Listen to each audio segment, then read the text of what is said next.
तलवारबाज बहू। बचपन का शौक समझ निक्की के घर वाले उसका एडमिशन फेंसिंग कोचिंग में करा तो देते हैं, पर कुछ सालों बाद वही शौक जब उसका जुनून और सपना बन जाता है तो सब उसके खिलाफ हो जाते हैं। और लड़की के हाथ में तलवार दो ना, अब मैडम तलवारबाज बनना चाहती है। बच्ची का शौक समझ दाखिला करवा दिया, क्या पता था ये सब देखना पड़ेगा। अरे बहुत हो गई तलवारबाजी, आज से तू सिर्फ रसोई और बेलन देखेगी। पर मम्मी पापा, फेंसिंग भी फुटबॉल और क्रिकेट की तरह एक स्पोर्ट है। थोड़ी और प्रैक्टिस के बाद मुझे स्टेट, फिर नेशनल और फिर इंटरनेशनल खेलने का मौका भी मिल सकता है। निक्की की बात से भड़के हुए घर वाले आगे कुछ सुने या समझे बिना उसके घर में रहने का ऐलान कर देते हैं, जिसके कुछ हफ्तों बाद निक्की की आयुष के साथ शादी हो जाती है। ससुराल पहुंचने के कुछ दिनों बाद बहुत हिम्मत के साथ निक्की फिर वही फरियाद लिए इस बार अपनी सास के पास जाती है। मम्मी जी, क्या मैं कोचिंग दोबारा शुरू कर सकती हूँ? कैसे कोचिंग? तेरे मम्मी पापा ने तो हमें किसी कोचिंग या पढ़ाई के बारे में नहीं बताया। वो पढ़ाई नहीं, फेंसिंग की कोचिंग है। अरे देख, अपने अंग्रेजी के बड़े बड़े शब्द ना मुझसे ना बोला कर, सीधे सीधे बता कि ये फेंसिंग है क्या।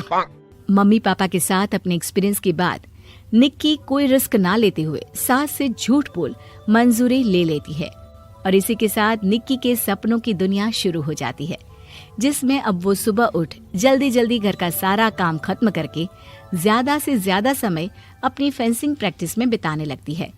इसी तरह महीने बीत जाते हैं। वाओ, आई कांट बिलीव, जो सपना एक बार नामुमकिन लग रहा था, आज मैं उससे सिर्फ 2 हफ्ते दूर हूँ। निक्की, तुम बहुत अच्छा कर रही हो, बस अपने फॉर्म को खराब मत होने देना, और नेशनल्स का मेडल तुम्हारे गले में आना पक्का है। इस बात को सुनकर निक्की नेशनल गेम की खुशी में झूमती हुई जैसे ही उस शाम घर पहुंचती है तो आयुष को पैर में प्लास्टर के साथ सोफे पर बैठा देख परेशान हो जाती है। ये क्या, कैसे हुआ? किसी ने मुझे फोन क्यों नहीं किया?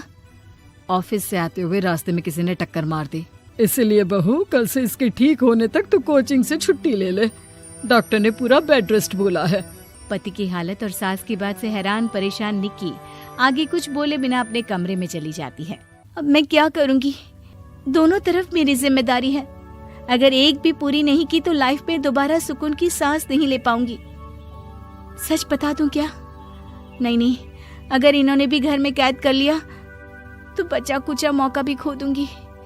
भगवान, आपने मुझे कहाँ फंसा दिया। मन ही मन ये सब सोचते हुए निक्की घर के काम और पति की सेवा में लग जाती है। इसी तरह 1 हफ्ता बीत जाता है। बहुत सोचने के बाद भी जब कोई दूसरा रास्ता नहीं दिखता तो निक्की सबको फेंसिंग की सच्चाई बताने का फैसला करती है और सास और पति के पास आती है। मम्मी, आयुष, मुझे आप दोनों से एक बात करनी है। तुम्हें भी मम्मी की तरह गैस हो गई है क्या? तू भी बूढ़ी औरत की मजाक उड़ा ले। एक दिन जब तेरे बच्चे तेरा मजाक उड़ाएंगे ना, तो मैं भी उनके साथ बैठकर हंसूंगी। घर का ये हंसता खेलता माहौल देखकर निक्की आगे कुछ बोल ही नहीं पाती। तभी गोलियां चलने की आवाज सुनकर सब डर जाते हैं और कुछ आतंकवादी घर में घुसकर सबको बाहर निकाल देते हैं, जहां उनके एरिया के बाकी सब लोग भी इकट्ठा होते हैं। ये किसी भी तरह के होशियारी नहीं करेगा, हमें बस कुछ समय के लिए चुप रहने की जगह चाहिए, इसलिए अगर तमीज में रहोगे तो जिंदा बच जाओगे, और अगर मरने का ज्यादा मन हो तो अपना सीआईडी वाला दिमाग चला सकते हो। डर की वजह से कोई इसके आगे कुछ नहीं बोलता। कुछ घंटे इसी तरह आतंकवादियों की कैद में बैठे रहने के बाद निक्की की सास गुस्से में चिल्लाने लगती है। अरे तुम कल मुहों को आम लोगों को परेशान करने के अलावा और कुछ नहीं आता क्या? मैं कहती हूँ, अरे एक एक को मेरी बद्दुआ लगेगी, कोई जिंदा नहीं बचेगा। ये आप क्या कर रही हो मम्मी? सॉरी, वो परेशान हो गई इसलिए कुछ भी बोल दिया। प्लीज इन्हें छोड़ दीजिए, आप कुछ नहीं बोलेंगी। अरे तू डरपोक की तरह इनसे माफी मांग रहा है, कुछ तो अपने पापा के गुण ले लेता। अगर आज वो यहाँ होते तो इतनी देर में सबका गला काट चुके होते। क्या मतलब? नहीं मम्मी, प्लीज दोबारा वही सब शुरू मत करना। आखिर कोई मुझे भी बताएगा कि बात क्या है। तेरे ससुर जी अपने समय के सबसे बेहतरीन और उम्दा तलवारबाज थे। कोई कितनी भी बड़ी बंदूक या कितने भी ज्यादा हथियारों के साथ उनके सामने क्यों ना आ जाए, सबको एक एक करके चित कर देते थे। वाह, ससुर जी और क्या क्या करते थे?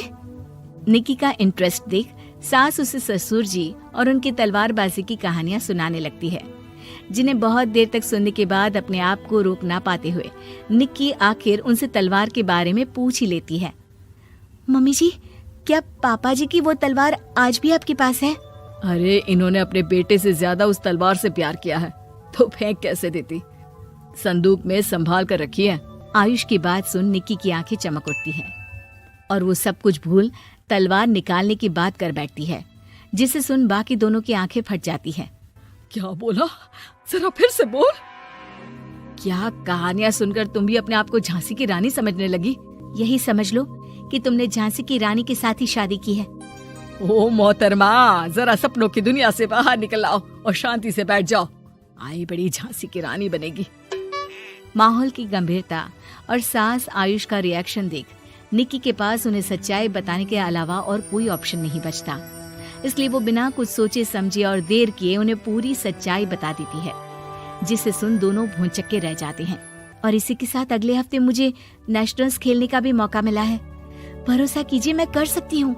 निक्की की बातों से अभी तक सदमे में बैठे आयुष और सास उनकी तबीयत खराब होने का बहाना बनाते हैं और दवाइयाँ लाने के बहाने घर के अंदर जाने की बात करते हैं, जिस पर एक आतंकवादी भी उनके साथ घर के अंदर जाता है। निक्की दवाइयाँ लेने के बाद बाथरूम का बहाना बनाकर सास के कमरे में पहुंच जाती है। अब क्या बाथरूम भी साथ चलोगे? यही कमरे में रुको। 5 मिनट में बाहर नहीं आई तो अंदर आकर सारी गालियां सिर में उतार दूंगा। निक्की बाथरूम के अंदर चली जाती है। अब क्या करूं? तलवार कैसे निकालूं? मुझे किसी भी तरह इससे छुटकारा पाना होगा। सोच निक्की, जल्दी कुछ सोच। कुछ देर परेशान बाथरूम में इधर से उधर घूमने के बाद निक्की की नजर फर्स्ट एड बॉक्स पर पड़ती है और वो तुरंत उसमें से कैंची निकालकर उसे छुपाते हुए चुपचाप बाहर निकल आती है। हो गया तुम्हारा सारा नाटक खत्म, अब चुपचाप ये दवाइयाँ उठाकर बाहर चलो। ऐसा बोलकर जैसे ही आतंकवादी मुड़ता है, निक्की तुरंत उसकी गर्दन पर कैंची से वार कर देती है और उसकी बंदूक हाथ में लिए संदूक से तलवार निकालने लगती है, जिसकी कुछ देर बाद वो घर के पीछे वाली खिड़की से बाहर निकलकर छुपकर एक एक करके सब आतंकवादियों पर वार करके उन्हें घायल कर देती है। अब सारे पब्लिक की कैद में आ जाते हैं। ये सब देखकर आयुष और सास के साथ सारे लोग दंग रह जाते हैं। सास का सर गर्व से ऊंचा हो जाता है। मेरी बहू सिर्फ नेशनल्स नहीं, इंटरनेशनल भी खेलेगी। हाँ।